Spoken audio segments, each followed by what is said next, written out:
안녕하십니까? 오늘 우리는 아주 특별한 여행을 떠나려 합니다. 역사상 가장 위대한 거인이라 불리는 사람, 바로 공자입니다.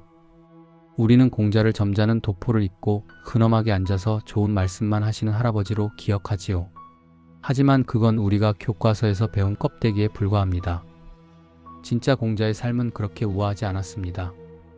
그는 평생 세상으로부터 거절당한 사람이었습니다.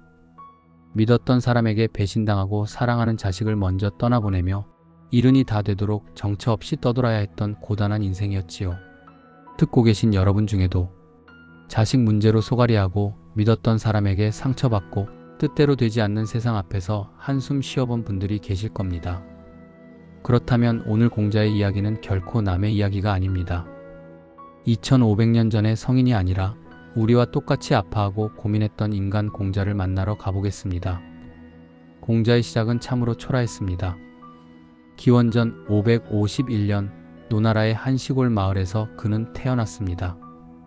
아버지는 60이 넘은 무인이었고 어머니는 겨우 16의 무녀였습니다. 두 사람은 정식 혼례를 치르지 않았고 사마천은 이를 야합이라 기록했지요.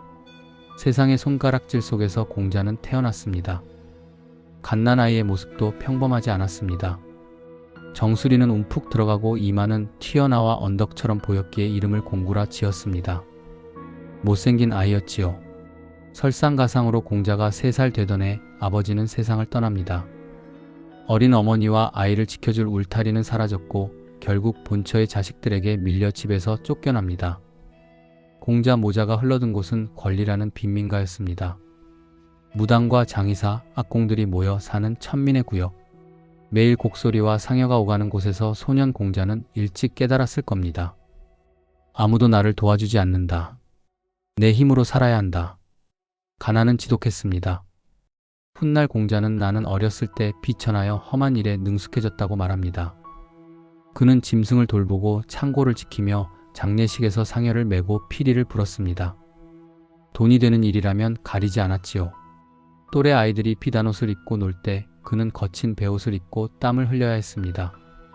그러나 공자는 그 진흙탕 속에서 배움이라는 연꽃을 피워냅니다. 장례 흉내를 내며 예를 익히고 제기를 늘어놓고 절을 올렸습니다. 남들은 혀를 찾지만 어머니의 안징제는 그 안에서 희망을 보았습니다. 비천한 신분을 벗어날 길은 하나, 제대로 된 사람이 되는 것이라 공자는 깨달았습니다. 15살 그는 학문의 뜻을 둡니다. 낮에는 일을 하고 밤에는 등불 아래서 주간을 읽었습니다. 공부는 출세가 아니라 생존이었고 인간답게 살고자 하는 간절한 몸부림이었습니다. 청년이 된 공자는 키가 9척 6촌이나 되었습니다. 지금으로 치면 2m에 가까운 거구로 자랐습니다. 아버지의 피를 이어받아 힘도 장사였지요.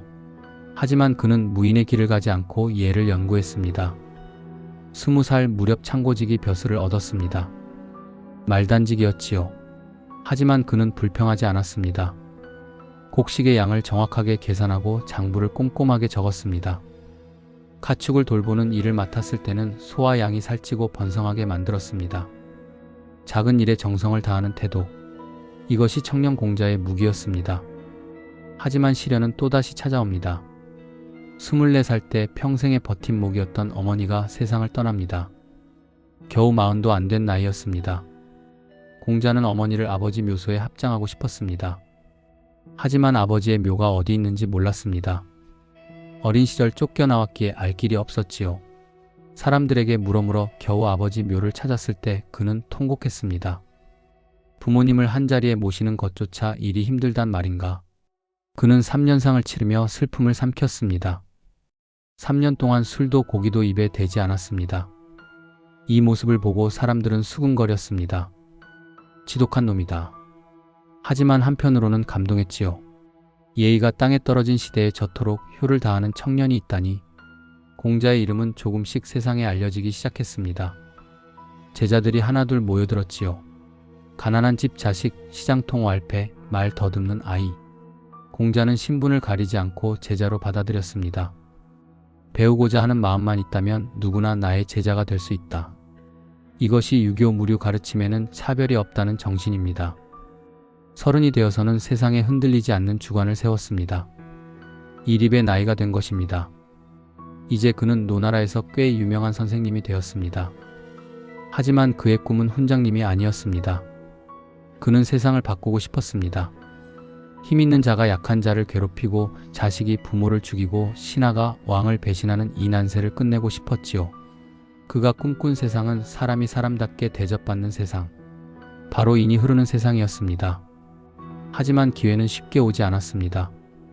나이 50이 되어서야 비로소 중앙 정계에 진출합니다. 중도제라는 벼슬을 시작으로 마침내 대사구, 지금의 법무부 장관 자리에 오릅니다. 공자의 나이 51살, 드디어 꿈을 펼칠 때가 온 것입니다. 그는 법을 엄격하게 적용하고 기강을 바로잡았습니다. 길거리에 떨어진 물건을 주워가는 사람이 없었고 상인들은 물건값을 속이지 않았다고 합니다. 노나라가 강대해지기 시작했습니다. 이웃나라 제나라는 겁을 먹었습니다.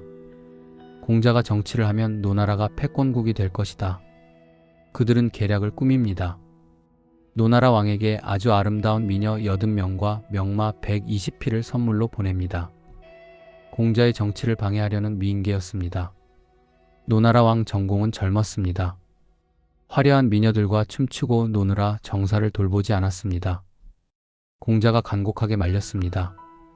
전하, 여색을 멀리하시고 정사를 돌보셔야 합니다. 이웃나라의 계략에 넘어가시면 아니 됩니다. 하지만 왕은 공자의 잔소리가 듣기 싫었습니다. 이미 눈과 귀가 멀어버린 것이지요. 조정의 대신들도 공자를 따돌렸습니다. 너무 깐깐하다. 융통성이 없다. 저 늙은이가 우리 밥그릇을 걷어찬다. 그들은 공자를 왕따시켰습니다. 국가제사 의식에서 고기를 나누어 주는데 대사구인 공자에게만 고기를 보내지 않았습니다. 이제 우리 식구가 아니라는 뜻이었지요. 공자는 직감했습니다. 끝났구나. 나의 꿈은 여기서 멈추는구나. 비가 추적추적 내리는 날이었습니다. 55의 공자는 관모를 벗어놓고 궁궐을 나옵니다. 뒤를 돌아보니 화려한 궁궐에서는 노랫소리가 들려옵니다. 자신이 평생을 바쳐 충성했던 조국이 자신을 헌신짝처럼 버린 순간이었습니다. 제자 자로가 묻습니다. 스승님, 이제 어디로 가십니까? 공자는 쓴웃음을 지으며 대답합니다. 글쎄다. 나를 알아주는 곳이 천하에 한 군데는 있지 않겠느냐. 하지만 그의 목소리는 떨리고 있었습니다. 그는 알고 있었을지도 모릅니다. 이 길이 아주 길고 험한 고난의 길이 될 것임을 말입니다. 이때부터 장장 14년 동안의 유랑 생활, 천하주유가 시작됩니다. 말이 좋아 천하주유지 사실상 거지 꼴을 한 망명 생활이었습니다. 제대로 된 수레도 없이 덜컹거리는 마차에 몸을 싣고 정처 없이 국경을 넘었습니다. 50 중반의 나이에 노숙을 하고 끼니를 걱정해야 하는 신세가 된 것입니다. 첫 번째로 찾아간 나라는 위나라였습니다. 위나라 영공은 공자를 환대했습니다. 연봉을 6만 섬이나 주겠다고 했지요. 공자는 기뻤습니다. 드디어 나를 알아주는 군주를 만났구나. 하지만 착각이었습니다. 위나라 영공은 공자의 도덕 정치에는 관심이 없었습니다. 그저 공자의 명성을 이용해 폼을 잡고 싶었을 뿐입니다. 게다가 영공의 부인인 남자라는 여인이 공자를 유혹하려 했습니다. 추잡한 소문이 돌기 시작했지요. 공자는 모욕감을 느꼈습니다. 나는 광대가 되려고 온 것이 아니다. 그는 미련 없이 짐을 쌌습니다. 두둑한 연봉도 편안한 잠자리도 버렸습니다. 자존심을 지키기 위해서였습니다. 다시 길 위로 나선 공자 일행. 광땅이라는 곳을 지나갈 때였습니다. 그 지역 사람들은 공자를 포악한 양호라는 인물로 착각했습니다. 공자의 키가 크고 인상이 강했기 때문입니다. 성난 군중들이 공자 일행을 포위했습니다. 칼과 창을 들이대며 죽이려 들었지요. 제자들은 공포에 떨었습니다. 스승님, 우린 이제 죽었습니다. 하지만 공자는 검은고를 꺼내 연주하며 노래를 불렀습니다. 태연했습니다. 하늘이 문명을 끊으려 하지 않으신다면 광땅의 사람들이 나를 어찌하겠느냐. 그의 배짱에 기가 질린 사람들은 포위를 풀고 물러갔습니다. 죽음 앞에서도 의연했던 모습? 그는 제자들을 안심시키기 위해 강한 척, 태연한 척 연기를 했던 것일지도 모릅니다. 가장이자 스승으로서 짊어진 무게가 그렇게 무거웠습니다. 가장 비참했던 순간은 정나라에서의 일입니다. 복잡한 성문 앞에서 제자들과 길이 엇갈리고 말았습니다. 공자는 동문 성벽 아래 쪼그리고 앉아 하염없이 기다렸습니다. 먼지를 뒤집어 쓰고 지친 기색이 역력한 노인. 누가 봐도 볼품없는 모습이었습니다. 제자 자공이 스승을 찾아다니다가 어떤 행인에게 묻습니다. 혹시 키가 아주 큰 노인을 보지 못했소? 행인이 대답합니다. 동문 쪽에 누군가 있긴 합디다. 이마는 요임금 같고 목은 고요 같았지만 어깨가 축 늘어진 꼴이 마치 상갓집개와 같더이다. 상갓집개. 주인 잃고 배고파서 기웃거리는 게 이보다 더 심한 모욕이 있을까요? 자공은 나중에 공자를 만나고도 차마 이 말을 전하지 못했습니다. 우물쭈물하는 자공에게 공자가 채근합니다. 그 사람이 뭐라 하더냐? 자공이 기어들어가는 목소리로 사실대로 말했습니다. 상갓집개 같다고 하더이다. 공자가 화를 냈을까요? 아닙니다. 그는 허벅지를 치며 껄껄 웃었습니다. 하, 그 사람이 나를 제대로 보았구나. 상갓집개라. 내 처지에 딱 맞는 말이 아니냐. 여러분, 이 웃음의 의미를 아시겠습니까? 이것은 단순한 유머가 아닙니다. 자신의 처참한 현실을 객관적으로 바라보는 힘입니다. 그래, 나 지금 꼴이 우습다. 나 실패했다. 나 초라하다. 하지만 그게 뭐 어쨌다는 거냐. 나는 나다. 자존감이 바닥까지 떨어진 순간에도 스스로를 긍정할 수 있는 멘탈. 이것이야말로 공자가 우리에게 보여준 진정한 고수의 품격입니다. 나이 들어 돈이 좀 없으면 어떻고 남들이 좀 무시하면 어떻습니까? 내가 나를 인정하면 그만입니다. 상갓집개라고 불려도 허 웃어넘길 수 있는 그 여유가 공자를 성인으로 만든 힘이었습니다. 하지만 배고픔 앞에서는 장사가 없었습니다. 진나라와 채나라 사이의 황무지에서 공자 일행은 꼼짝없이 갇히고 맙니다. 일주일 동안 쌀 한 톨 구경하지 못했습니다. 나물죽도 끓일 수 없었습니다. 제자들은 하나둘 굶주림에 지쳐 쓰러졌습니다. 일어날 힘조차 없어 끙끙 앓는 소리만 가득했습니다. 평소 다혈질이었던 제자 자로가 폭발했습니다. 그는 스승에게 대들며 따졌습니다. 군자도 이렇게 공공할 때가 있습니까? 우리가 도둑질을 했습니까? 살인을 했습니까? 오직 바른 길만 걸어왔는데 왜 하늘은 우리를 굶겨 죽이려 합니까? 분노와 억울함이 섞인 절규였습니다. 60대인 공자도 배가 고팠을 겁니다. 현기증이 나고 눈앞이 캄캄했겠지요. 하지만 공자는 흐트러지지 않았습니다. 오히려 검은고를 타며 노래를 불렀습니다. 그리고 자로를 불러 조용히 말합니다. 자로야, 군자는 공궁함을 굳세게 버티지만 소인은 공궁해지면 닥치는 대로 나쁜 짓을 하게 된다. 우리가 지금 배가 고파 몸은 힘들지만 마음마저 가난해지지는 말자. 이 절체절명의 위기 속에서도 공자는 인간으로서의 품위를 지키려 했습니다. 동물이 되지 말자. 아무리 배고파도 짐승처럼 울부짖지 말자. 그 서슬퍼런 자존심이 제자들을 다시 일으켜 세웠습니다. 이 사건은 공자 일행에게 잊을 수 없는 상처이자 훈장이 되었습니다. 바닥을 찍어본 사람만이 가질 수 있는 단단함이 생긴 것이지요. 이렇게 공자는 50대와 60대를 길 위에서 보냈습니다. 왕들에게 거절당하고 백성들에게 조롱당하고 굶주림과 암살 위협에 시달리면서도 그는 결코 포기하지 않았습니다. 하지만 세월 앞에 장사 없다는 말처럼 그 거구의 공자도 늙고 지쳐갔습니다. 기원전 484년 공자의 나이 68이 되던 해였습니다. 노나라의 실권자 개강자가 공자를 부릅니다. 정치를 맡기려는 것은 아니었습니다. 그저 원로로서 대우해주겠다는 것이었지요. 공자는 알았습니다. 이제 내가 현실 정치에서 할 수 있는 일은 없구나. 세상은 나의 도덕 정치를 원하지 않는구나. 그는 깨끗하게 패배를 인정하고 고향으로 돌아옵니다. 14년 만의 귀향이었습니다. 머리카락은 하얗게 새어버렸고 등은 굽었으며 이빨은 빠져 발음이 새어나왔습니다. 고향 산천은 의구하건만 인걸은 간대 없다는 시 구절처럼 고향의 풍경은 그대로인데 함께했던 벗들은 이미 세상을 떠나고 없었습니다. 초라한 늙은이의 귀환. 사람들은 혀를 찼을지도 모릅니다. 평생 천하를 떠돌더니 빈털터리로 돌아왔구먼. 하지만 공자는 무너지지 않았습니다. 그는 인생의 방향을 틀었습니다. 정치로 세상을 바꿀 수 없다면 교육으로 사람을 바꿔보자. 그는 낡은 책들을 꺼내 정리하기 시작했습니다. 시경, 서경, 주역 같은 고전들을 다듬고 제자들을 가르치는 데 남은 힘을 쏟았지요. 이때 공자의 모습은 더 이상 날카로운 정치가가 아니었습니다. 동네 어귀 정자나무 아래 앉아 아이들과 농담을 주고받고 제자들과 음악을 연주하는 따뜻한 할아버지였습니다. 욕심을 내려놓은 사람에게서 풍기는 편안함이 있었지요. 하지만 하늘은 가혹했습니다. 공자에게 평온한 노년을 허락하지 않았습니다. 이제 좀 쉴만하다 싶으니 가장 큰 시련이 닥쳐왔습니다. 바로 죽음의 그림자였습니다. 고향에 돌아온 이듬해 아들 백어가 세상을 떠납니다.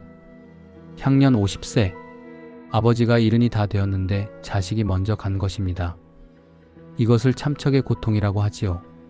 부모가 죽으면 산에 묻고 자식이 죽으면 가슴에 묻는다고 했습니다. 공자는 아들의 장례를 치르며 소리내어 울지 않았다고 전해집니다. 예법을 중시했던 그였기에 감정을 억누르고 절차에 따라 아들을 보냈습니다. 하지만 그 속이 오죽했겠습니까? 남들에게는 의연한 척했지만 그도 자식 잃은 아비였습니다. 그런데 슬픔이 채 가시기도 전인 71살, 공자의 인생을 송두리째 뒤흔드는 사건이 터집니다. 가장 아끼고 사랑했던 수제자, 자신의 모든 것을 물려주려 했던 아내마저 세상을 떠난 것입니다. 아내는 가난했지만 도를 즐길 줄 아는 제자였습니다.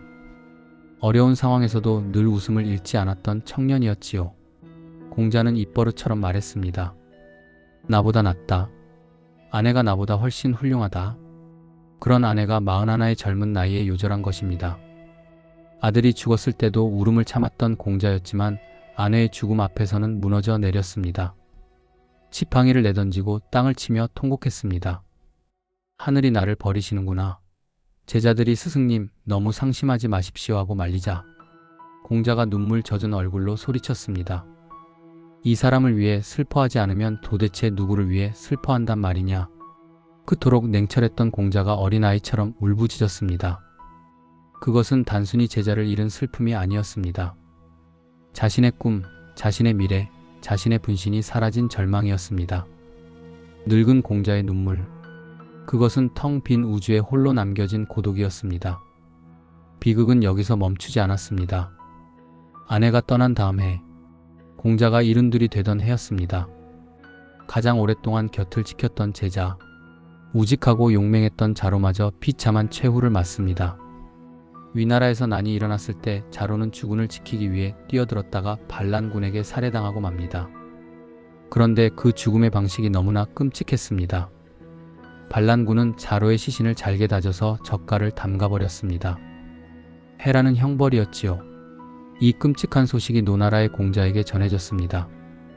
공자는 충격의 말을 잊지 못했습니다. 함께 굶고 함께 비를 맞으며 40년을 동고동락했던 자로입니다. 스승이 위험할 때마다 칼을 뽑아들고 앞장섰던 그런 자로가 젓갈이 되었다니요.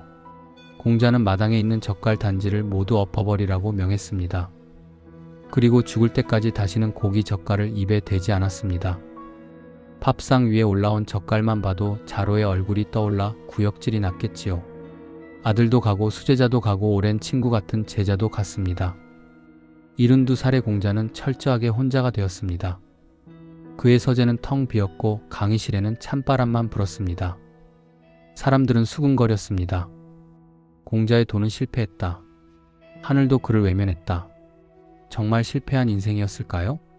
온갖 불행이 쓰나미처럼 덮친 노년이었지만 공자는 그 고통 속에서 비로소 진정한 자유를 얻습니다. 우리가 잘 아는 논어의 위정편에 나오는 구절 72종심 소욕 불유구 나이 이른이 되니 마음이 가는 대로 행동해도 법도에 어긋나지 않게 되었다. 이 말은 단순히 내가 도덕군자가 되었다는 자랑이 아닙니다. 이것은 처절한 고백입니다.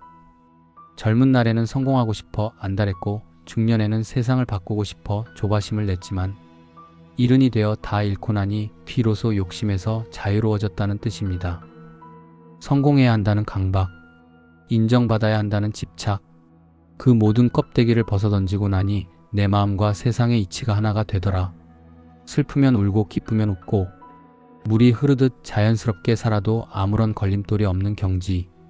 그것은 모든 것을 잃어본 사람만이 도달할 수 있는 절대 평온의 상태였을 겁니다. 죽음을 며칠 앞둔 어느 날 아침, 공자는 지팡이를 짚고 문가에 서서 나지막의 노래를 흥얼거렸습니다. 태산이 무너지려나, 대들보가 부러지려나, 철인이 시들어가려나, 자신의 죽음을 예감한 노래였습니다. 제자 자공이 허겁지겁 달려오자 공자는 자공을 보며 담담하게 말합니다. 자공아, 왜 이리 늦었느냐? 그리고 지난밤 꿈 이야기를 해줍니다. 두 기둥 사이에 제사상이 차려져 있는 꿈을 꾸었다. 이것은 옛 은나라 사람들의 장례 풍습이다.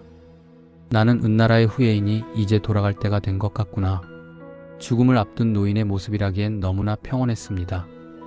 두려움도 미련도 없었습니다. 그저 고향으로 돌아가는 나그네처럼 담담하게 마지막을 준비했지요. 기원전 479년 4월, 인류의 스승공자는 73세 나이로 조용히 눈을 감습니다. 유언은 따로 없었습니다. 그가 평생 보여준 삶 자체가 유언이었으니까요. 그는 노나라 성북쪽의 사수 강가에 묻혔습니다. 제자들은 부모를 잃은 것처럼 슬퍼하며 3년 동안 무덤가를 지켰습니다. 자공은 무려 6년 동안이나 움막을 짓고 스승 곁을 지켰다고 합니다. 피 한 방울 섞이지 않은 제자들이 이토록 스승을 그리워했던 이유가 무엇일까요? 그것은 공자가 단순히 지식을 가르친 선생이 아니라 사람을 진심으로 사랑했던 스승이었기 때문입니다. 여러분, 공자의 일생을 쭉 따라와 보니 어떤 생각이 드십니까? 화려한 성공 스토리인가요? 아니요. 철저한 실패의 기록입니다. 태어날 때부터 환영받지 못했고 벼슬길은 막혔으며 천하를 떠돌며 굶주렸고 말년에는 사랑하는 사람들을 모두 잃었습니다. 하지만 2500년이 지난 지금 그를 조롱했던 왕들의 이름은 기억도 나지 않지만 공자의 이름은 우리 가슴 속에 별처럼 빛나고 있습니다. 왜 그럴까요? 그는 실패했기에 위대해졌기 때문입니다. 모든 것이 뜻대로 되지 않는 현실 속에서도 인간다움을 포기하지 않았던 그 끈기, 상갓집게 취급을 받아도 웃을 수 있었던 그 여유, 절망 속에서도 배움을 놓지 않았던 그 열정, 그것이 우리에게 큰 위로를 줍니다. 여러분, 혹시 내 인생은 별 볼 일 없었다고 생각하시나요? 이룬 것 하나 없이 시간이 지났다고 한탄하시나요? 그러지 마십시오. 공자님도 그랬습니다. 뜻대로 되지 않는 것이 인생입니다. 하지만 중요한 것은 결과가 아닙니다. 그 험한 세월을 버티고 견뎌내어 지금 이 자리에 서 있는 여러분의 모습, 그 자체가 이미 기적이고 위대한 역사입니다. 남이 알아주지 않아도 서운해하지 마십시오. 당신은 이미 당신의 삶 속에서 훌륭한 군자입니다. 오늘 밤은 밤하늘을 한번 올려다보시기 바랍니다. 그리고 스스로에게 말해주세요. 고생했다. 잘 살아왔다. 상갓집게라 불려도 웃을 수 있었던 공자처럼 우리도 남은 인생 웃으며 가볍게 살아가면 좋겠습니다. 그게 바로 70에야 마음대로 해도 법도를 넘지 않았던 종심의 자유가 아닐까 합니다. 긴 이야기 들어주셔서 감사합니다. 오늘도 여러분의 삶을 진심으로 응원합니다. 평안한 밤 되십시오.